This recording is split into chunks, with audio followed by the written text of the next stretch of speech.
Hey, yo, what's up, beautiful people? Welcome to another episode of Ta1k Podcast. On this podcast, it's spelled talk with the one instead of an L because on this podcast, we always keep it 100. All right, let's get into it today.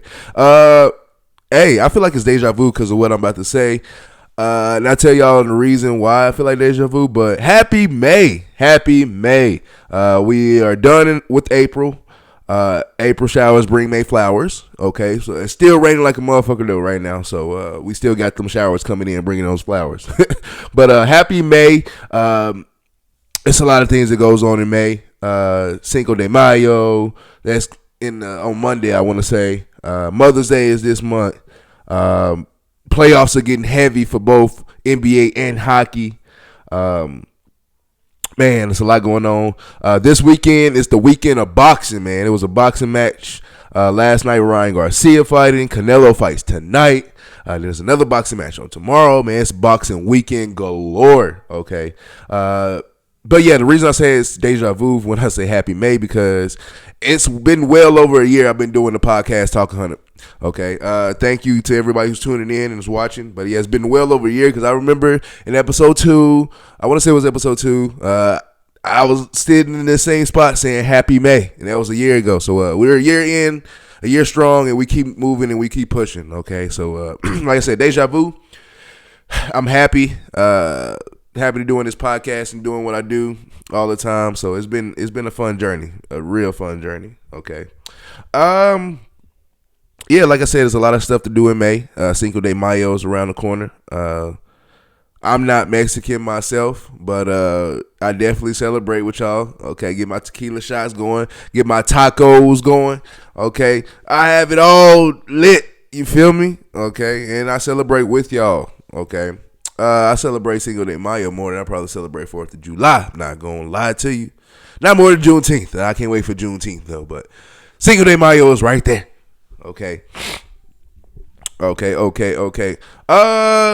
It's gonna be a nice little episode today. Nothing too crazy. Okay.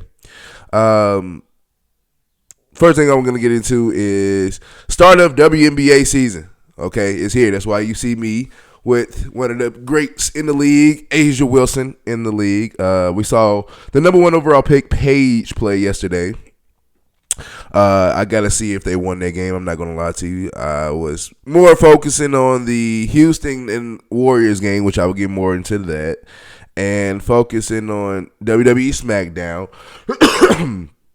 So, yeah, I wasn't really paying too much attention yesterday to the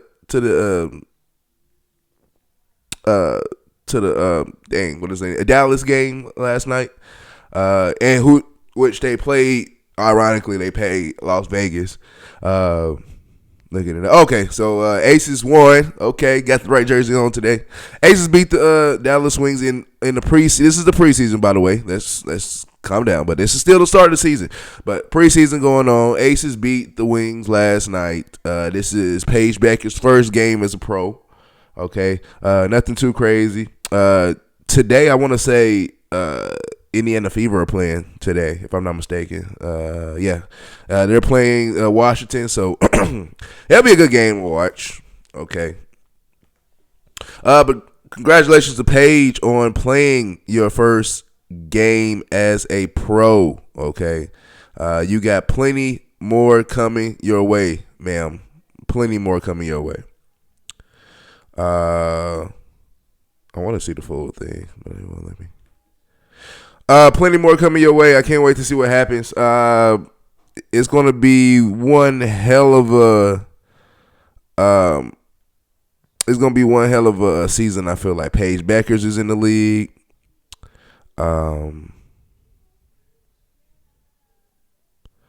Paige Becker's in the league, and she's going to be killing. Caitlin Clark is still in the league, and she's going to be killing it. A'ja Wilson's still in the league. She's killing it. Breanna Stewart's still in the league, and Sabrina Isco is still killing it for New York. It's going to be one hell of a season this year in the WNBA, and I can't wait to see it. I can't wait to watch it. Shout out to the WNBA. Shout out to y'all season starting. Watching preseason games and watching these games. I'm tuned in. We are all tuned in. Okay, A'ja Wilson, like I said, A'ja Wilson, Breanna Stewart. Caitlin Clark, Sabrina Isco, now Paige Beckers, Angel Reese. All of these ladies are getting us tuned in. Okay, and we are tuned in for these ladies now. All right. So congratulations again to the WNBA for starting. Congratulations on you ladies for being healthy and getting ready for another magical season. I can't wait to see what happens in the season. Keeping up with basketball, man. What happened to Lakers in 5? Jake Paul, Logan Paul.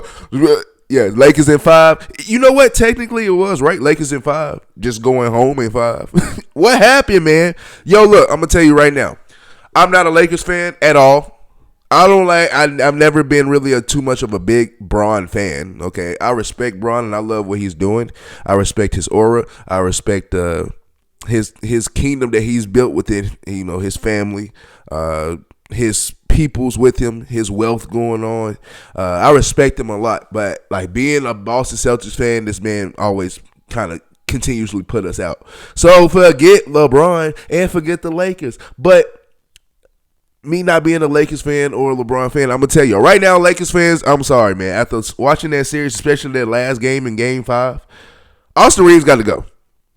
Austin Reeves got to go. You drafted Connect. Don Connect. You drafted Connect for a reason. He's going to replace Austin Reeves. And I think Austin Reeves is a phenomenal player. One of the best players, at least best ISO players that's in the game. But when we needed you most and you were supposed to be stepping up and competing, where the fuck were you at? Where the fuck were you at? Okay, so if I'm a Lakers fan, yes, I am in with me mixed emotions. I am pissed off. I am all of the emotions. Pissed off, happy, sad as hell. Happy because we had a good little season. We had a good little season running on, and it was better than you probably expected. That's the only reason I say I'm happy as a Lakers fan. But I'm also mad because we had potential of going farther than where we did, and then on top of it, Austin Reeves, man, you just did not help us at all. And then on top of that, it's not Austin Reeves' fault. You know whose fault it is? It's probably. Yes, it is JJ Redick. For these are grown ass adults, so they can take criticism, and people are going to criticize them until dinner time. Okay, and so one of my criticisms I have towards it is you don't play Jackson Hayes is crazy. It's a reason why you didn't play him. I don't know your reason for not playing him, but you not playing him hurt you. You played Max Keebler before Jackson Hayes. Max Keebler has not played before February. So we talking about in December, maybe January, last time he played. Come back, he hasn't practiced with the team, and you throw him in before Jackson Hayes. This is why you lost, because not putting a big body out there to defend Rudy Gobert, who looked like fucking Wilt Chamberlain, is crazy. Rudy Gobert was dominating. So bad that even Shaq was like, yo, Rudy Gobert is dominating. I never thought those words would come out of my mouth. Bro, pause. But still, it was crazy, man. Dude, literally, Rudy Gobert looked like a fucking prime Wilt Chamberlain out there because they had no center to throw at him. And you know what? It's always been the Lakers' fault. I don't know if it's Bron's fault, Robert Lincoln's fault, anybody's fault that y'all broke up that team after the bubble with two centers in JaVale McGee and Dwight Howard, and you had potentially a third center, but the starting power forward, Anthony Davis. Dude, those are three big bodies that you was throwing at teams that nobody can stop. Defensively, you was good. Offensively, you was good. What happened to that? Why did y'all go away from that? Y'all went away from the whole team that helped y'all, that basically won y'all a championship, and now you asking, oh, why can't we win? Y'all keep sending people away. When LeBron first got to the Lakers, you really think about this. You had a young Lonzo, a young Brandon Ingram, a young Kyle Kuzma, a young Julius Randle. Like, you had all these pieces and you traded them away for Anthony Davis, which did lead to a championship. But looking at it now, you have all those young players that are now developed. Dude, you have a good team. And then even then, okay, you traded all those players, still have Kyle Kuzma, and then you bring in all these other players, win in the bubble, and then you get rid of that team from the bubble. What is with the Lakers organization? What like, I understand it's LA, it's Showtime. We got to always put on a show and put out the best product out there. But what the hell are y'all doing? What the hell are y'all doing? And like I said, it makes it look like I'm a Lakers fan, but I hate the Lakers. Absolutely hate the Lakers. Absolutely hate the Lakers. Okay. So Lakers got their ass sent home in 5. Okay. Who else went home? The Magic went home versus Celtics, of course. Oh, speaking of losing badly, I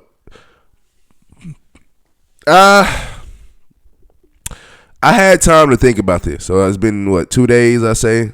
Thursday was the Knicks versus Pistons game. So I got a lot of time to think about it. And it's not just thinking. I still feel how I feel. But just instead of coming on here and just ranting and being mad and really speaking from a mad point of view heart, I get to actually slow down and actually, take a breath for a second. Okay, I took a breath, but still. Malik Beasley, I'm sorry, brother. I am so sorry. Yes, I am not in position of power to say I can beat you in basketball because I can't. You're taller than me. You're better than me. Way better than me. I was always terrible at basketball. I sat at the end of the bench in basketball. Okay, so I really have nothing I can tell you basketball-wise. Okay, you know better than me basketball-wise. You can tell me more than I can tell you, for sure. You can tell me more.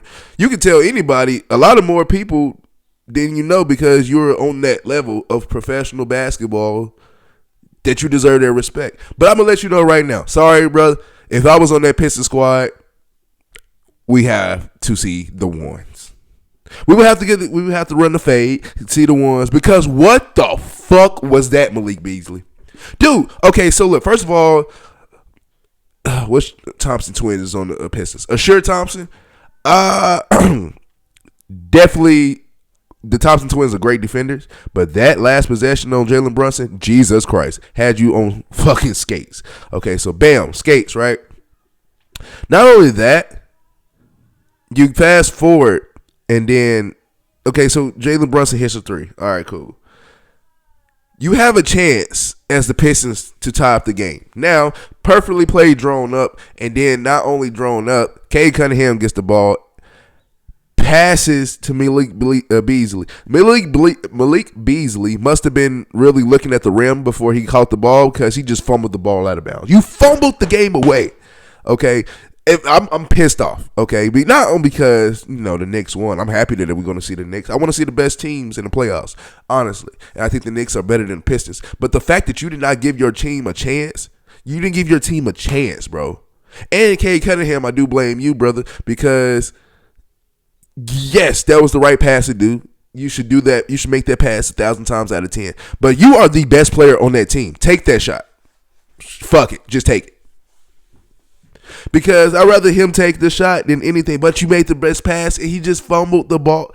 I'm sorry, man. Malik Beasley, that was a big-ass fumble. Now you're going to be one of the biggest what if. What if Malik Beasley hits that shot? Do they go to a Game 7? You're the biggest what if right now. Mad. Another big ass what if is Game 7 in Houston. Man, I wish I lived in Houston right now. I'm not gonna lie to you, because Houston's about to be live on Sunday. Game 7, Warriors versus Rockets in Houston at the Toyota Center. Is it still called the Toyota Center? I think so, but it's still, they're gonna be lit. Okay, it's gonna be a fun game. Hopefully it'll be a good game and not a blowout game. Hopefully it'll be a good game. Okay. Jayson Tatum and the Celtics roll past Orlando. We playing the Knicks. Game 1 is on Monday, if I'm not mistaken. Can't wait to see how that series play out. Y'all already know who I'm rocking with and what and how I'm rocking. I'm gonna have my Celtics jersey. Burgess and Son podcast will be in a heated rival for the next week and a half, because y'all already know my dad Keith, who is the co-host with me on Burgess and Son podcast. Shout out to Burgess and Son podcast. You know he's a Knicks fan and I'm a Celtics fan, so we're gonna be butting heads, going back and forth, okay? So I can't wait to see what happens. Actually, I'm going to wear my Celtics jersey for the episode, okay? We about to butt heads. Get ready for this, okay? Yeah, as the Celtics go on, Jayson Tatum needs to be respected as probably the face of the league. Jayson Tatum sits back and takes his back seat to y'all motherfuckers disrespecting him all the time. He's not getting the same MVP respect as the SGA gets. Rightfully so for Jokic. Jokic is in a league of his own. I give him that. Jokic is in a league of his own. And I'm not saying Jayson Tatum deserves their respect, but he deserves respect that, the Anthony Edwards is getting and that SGA is getting. Those type of players, because Jayson Tatum, like, y'all, either Anthony Edwards go win at Jayson Tatum, best player in the league with my ass. He is. Won a championship and all. Done it all. Team USA. You can say you got more minutes than him on Team USA, but that's his fuel. That's why he's going at you motherfuckers. And I bet you he's looking at y'all. Jayson Tatum is. I bet he's looking at the Minnesota Timberwolves like, shit, I want to see them in the finals because I want to fuck Anthony Edwards up. Anthony Edwards is that nigga, though. But Jayson Tatum is that nigga as well. Jayson Tatum needs to be respected as face of the league. Multiple time first team All NBAs. He's always in the mix for MVPs. Never in the top 3, but he's always in the mix for him. His team has always been good as long as Jayson Tatum been in the league. Jayson Tatum has always been in the playoffs. Played like 100 and something playoff games. And always in the mix of Eastern Conference Finals. I think he's lost in the first round once, maybe. I remember one time, but I don't know if it was more than once or maybe once or twice. Never missed the playoffs. He's been in the playoffs since he's been in the league, man. He's been a winner since he's been in the league. Jayson Tatum is that dude, is that guy. And the fact he doesn't get called that guy every day, he doesn't get respected as that guy every day, is crazy to me. It's crazy. And I hate it. I really do hate it. Because he deserves his flowers. He deserves his flowers. Okay, so Jayson Tatum is the face of the league in my opinion. I got so many other ones I could say. I said Ja one time. I think Ja still is one of the potential future face of the leagues. Anthony Edwards, of course. Anthony Edwards is the boost especially for black people. Anthony Edwards is that boost that we needed. He's that resurgence boost that we need as fans, as a culture, as basketball. Like Michael Jordan was to the black community, just basketball, period. I know people have their own views on Michael Jordan now, businessman, or how you feel about him. But basketball, period, just basketball. Michael Jordan was it for the black community. His culture, his shoes, his aura, his style of play, all of it was for the black community. And this is Anthony Edwards basically paying homage and paying respect and showing the same thing, that his play, and he's basically for us. And we lean on Anthony Edwards. We do. I do, for sure. Okay, I might talk my shit and have my shit against him. I'm not a Timberwolves fan, all right? But I wish him nothing but the best.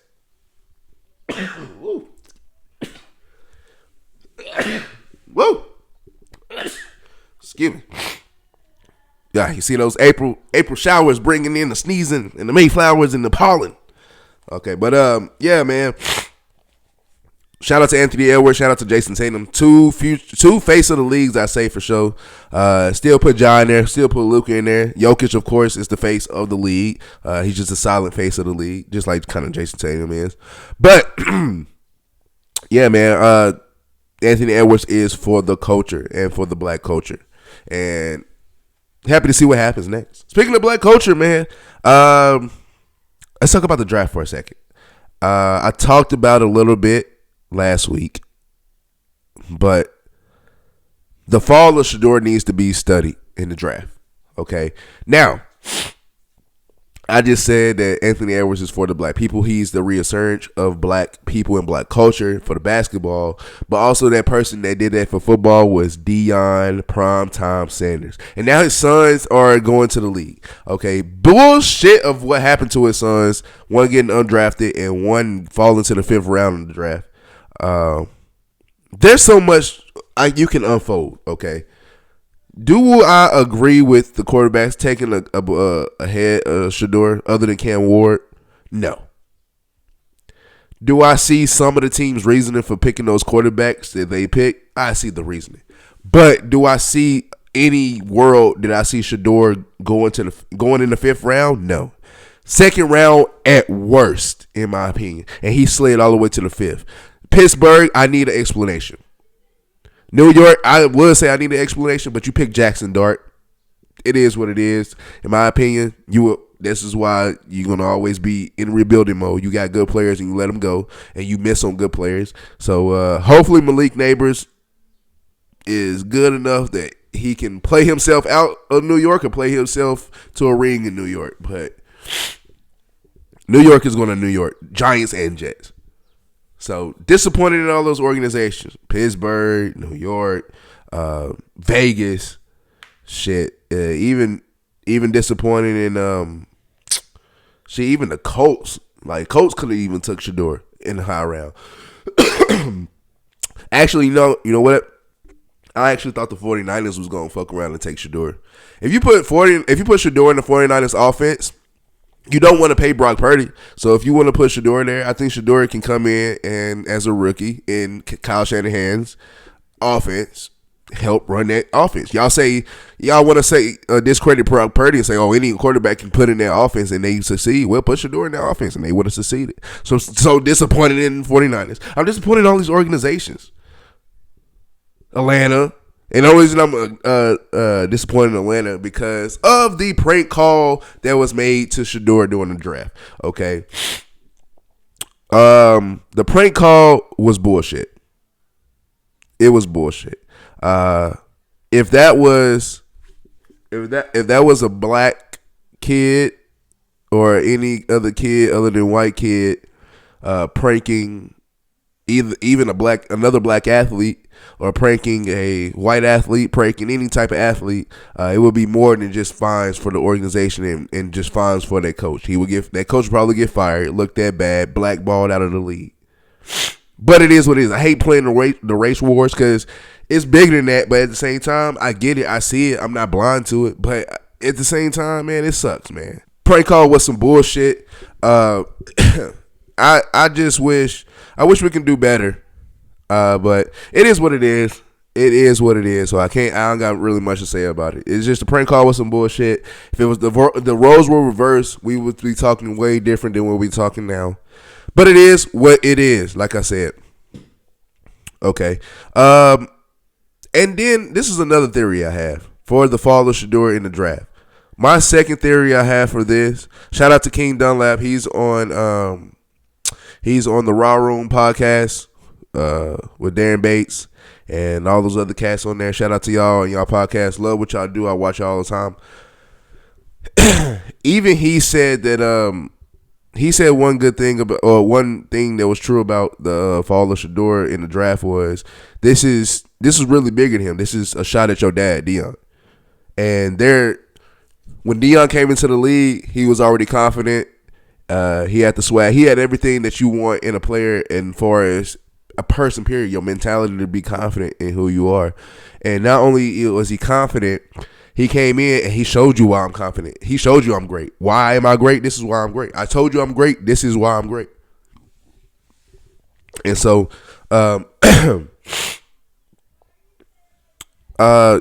yeah, like it's crazy. And so they really took a shot really at his dad, like he said, and I feel like that is very true. Also, what I think is my kind of theory about that, it was for views by the NFL. If anybody look at the stats, Saturday, so night one is always one of the most watched day or view day on the draft.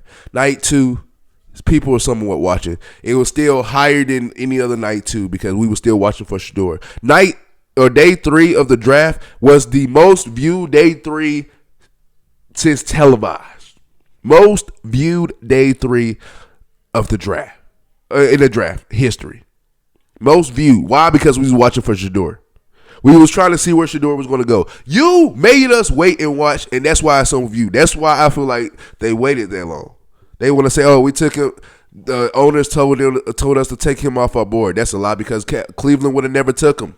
If they really told y'all to take him off the board, no team would have took him then. He would have went undrafted. But no, it was for views, I feel like. That's my theory. That's my conspiracy theory about it. It was for views. The NFL knew what they was doing. They knew how to play it, and they knew what to do with it. It was for views. It was for views. Okay, they knew it was going to be, everybody was going to be watching. Because thinking about it like this, now we're a week and some days in from the draft, right? And when they get drafted, a lot of people don't know that Monday their jerseys go on sale. So you print them out and you put them onto the websites, or you stitch them out, print them out, the jerseys, whatever you get, and you put them on the websites. And on the website, you buy those jerseys, and then you go from there. How come it's Cam Ward, it's Travis Hunter, and then it's Shedeur Sanders? Those are the top 3 rookie selling jerseys, and it's other rookies that went in the first round that went ahead of Shedeur. But yet Shedeur is a 5th round pick with his jersey being the top selling rookie jersey. It was reviewed by the NFL, and I don't care what you say. I don't care what you say. Okay. One thing that's going around in the community, the internet community, especially the black community, because I ain't gonna say we don't know how to take shit serious, but we take shit to the next level. Everybody's talking about this bullshit 100 men versus 1 gorilla and who wins.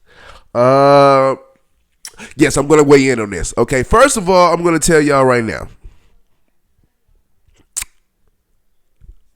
A realistic point, that gorilla will fuck these 100 men up.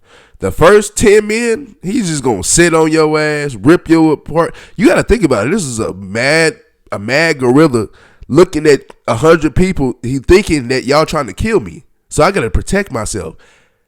These gorillas can crack coconuts with their hands. What you think they about to do to you? Your skull is over. Brain dead. You're dead. That 1 gorilla is killing you. Now. For the 100 men. If you are a part of this 100 men, and I would say the only reason 100 men can beat the gorilla, it has to be smart. As 100, and this is where I feel like the men and women argument can be brought up here, because for 100 men, I feel like we would kind of, it depends on the men, because a lot of men would just want some anger to get out, go ahead. And you know what, we need those type of men. So if the 100 men are smart, you would take the first 10 men, and the last 10 men needs to be the men that just don't give a fuck about life. They're here, they know they're going to die. Put those men in front, go charge at it. Then the other 50 to 60 after that, that's when y'all go jump at the same time. When y'all jumped it, I know it's a lot of people. 100 men is a lot of people if you think about it. I know it's a lot of people, and you're trying to jump at the same time. You might hit each other. You might get in a fight with each other. Go at that gorilla first. Jump the gorilla. Make sure, take turns, kicking and do it. I feel like the 100 men can win if you use that logic. But just being realistic, the gorilla will fuck us up. Will fuck y'all up. I don't even know why I said us. Like I'm part of that. I'm not joining that. And I'm not being a part of that. That's not me. I can't do it. Okay. Yeah. I got the gorilla in a 100 men versus 1 gorilla fight. I got the gorilla for $1,000, please. Please. Okay. If you haven't watched, I haven't watched, I'm not going to cap to y'all. Because I'm not a Minecraft. I never played Minecraft. So, if you haven't watched, Jack Black is a part of the new Minecraft movie. That Minecraft movie is going crazy. Everybody's raving over it. That and Sinners. Minecraft movie and Sinners are the top 2 movies everybody's talking about right now. And the top 2 memed movies that I'm seeing on the internet right now. Jack Black in this movie, he was already in the Super Mario movie. And now he's in the Minecraft movie. Jack Black, man, he has his runs. Jack Black is like a wrestler. Look at Randy Orton.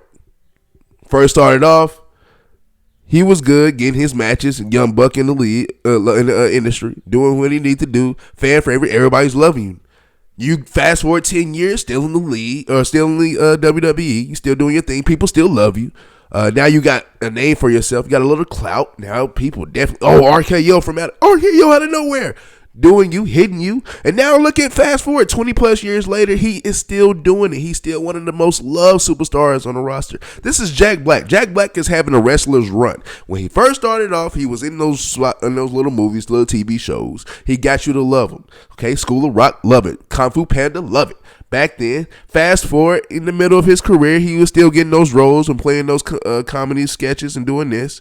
And he had his little span, okay, of a couple of movies and shows going on. Then we fast forward to later in his career. Now we have the Jumanji series. Now we have the Super Mario movie. Now we have the Minecraft movie. He is really having a stellar superstar acting career like a wrestler. He is a wrestler.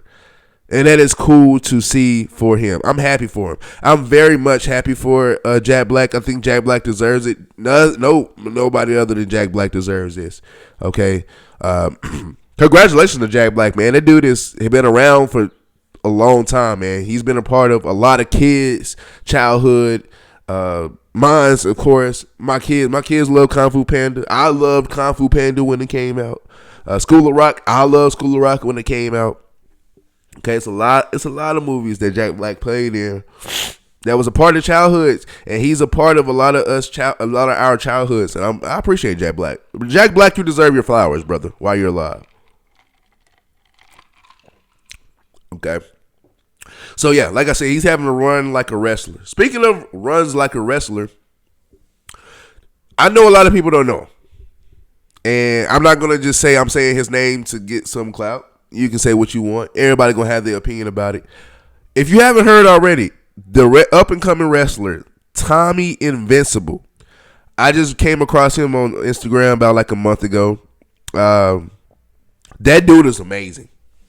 When I tell you, manifest your dreams and they will come true. Manifest your dreams. Act like you are already there, living your dreams. Even in the smallest venue, act like it's 1,000 and millions of people watching. And when you get there, it's going to be second to none. Like everybody's been watching for years. That dude, Tommy Invincible, is amazing. What he be doing? This little, it's like this. Yeah, he be hitting that. Hold on, I can't do it with both hands with the mic. But he be hitting that. That's his little signature move. And he comes out. When he comes out and he does his thing, and he's performing, he comes out, his energy is like he's in the WWE arena. That's his energy. He comes out hype, yelling, doing all this like it's like it's thousands and thousands of people there, but it might be just 100, might be just 50. But he has the energy every time he steps out on that platform. I love Tommy Invincible. I hope he gets some type of chance. NXT, TNA, somewhere. He needs that chance, and he deserves to be on that pedestal. He deserves to be a WWE superstar. Because I'm not going to say superstar, but we don't know. We can see what happens. I think he needs a push. I think he's one of the ones that should be talked about more, that should be somewhat getting a chance. Okay, you got the cats like Trick Williams. You got him. He's about to go move up to the main roster in WWE. I feel like he's one of the up and coming ones. He deserves it. His flowers is about to be here. His time is soon coming. I think he's one of the ones. Well, I don't even watch NXT like that, but whoop that Trick. I know that Trick Williams is that triple threat main event at Stand and Deliver was phenomenal. It was phenomenal. I love it. So yeah, Tommy Invincible is somebody that we need to look up and we need to study, because I think he's going to be next in the WWE, if you ask me. Okay. Congratulations, sad but very well deserved. Congratulations to Coach Greg Popovich, coach of the Spurs, longtime coach of the Spurs. Is stepping down as the head coach. Will just be the team president. So he's going to be around, but he's not the head coach anymore. Congratulations to Coach Pop, man. You have been. I talked about Jack Black being a part of my childhood and part of me for generations. Coach Pop has been a part of me in my childhood growing up for generations, man. I feel like Coach Pop was my coach. I feel like Coach Pop was a part of my life, my personal life, as long as he's been around. He's been around a long time. He's coached David Robinson, Tim Duncan, Manu Ginobili, Tony Parker, Kawhi Leonard, Patty Mills. He even made Patty Mills look great. Derek White. Now he coached Victor Wembanyama, teaching him. And even though he wasn't around for the whole season, he still coached and made another Rookie of the Year in Castle. So you got 4 Rookie of the Years in David Robinson, Tim Duncan, Victor Wembanyama, and now Castle. And that is crazy. That is crazy. And so, for sure, Greg Popovich will be missed as the head coach. Greg Popovich was an icon when it comes to basketball, is an icon when it comes to basketball. He's one of my top coaches of all time, I feel like, if not the best coach of all time. Congratulations, Coach Pop. You deserve it. All the flowers are given to you. Give the flowers to the man while he's here and alive with us right now. You deserve all the flowers. You are one of the best, if not the best, coach in the NBA of all time, in my opinion. Keep going, sir. Keep fucking going. Okay. Love you, Pop. Thank you, Pop, for everything you have done. I feel like you've been a part of my life personally. I don't even know you. You don't even know me. But I feel like you've been a part of our basketball lives for so long that we look up to you and we respect you. Respect you for, like, you feel some people's aura as a leader, a captain, a parent. Just somebody that's like you can tell with some people, like, yeah, when they say something, you do it. And it's not like you don't ask why, you just go do it. For some reason, I want to do that for you. Just met you, yes, sir, whatever. Whatever you need, I got it. And he gives off that energy, like, and these are big ass humans and basketball players, and they looking down at this dude, and he gets their full attention, scream, yell, do whatever he needs to do. He get his point across, and you're like, okay, yes, sir. And you go out there and do what you need to do. You do your job. And he's for the people. He is for the people. I done heard a lot of stories. DeMar DeRozan said is the story that kind of comes to my head right now, of like how his father passed away, and he was just at his crib just chilling, and Coach Pop just pops up and cries with him for 2 hours.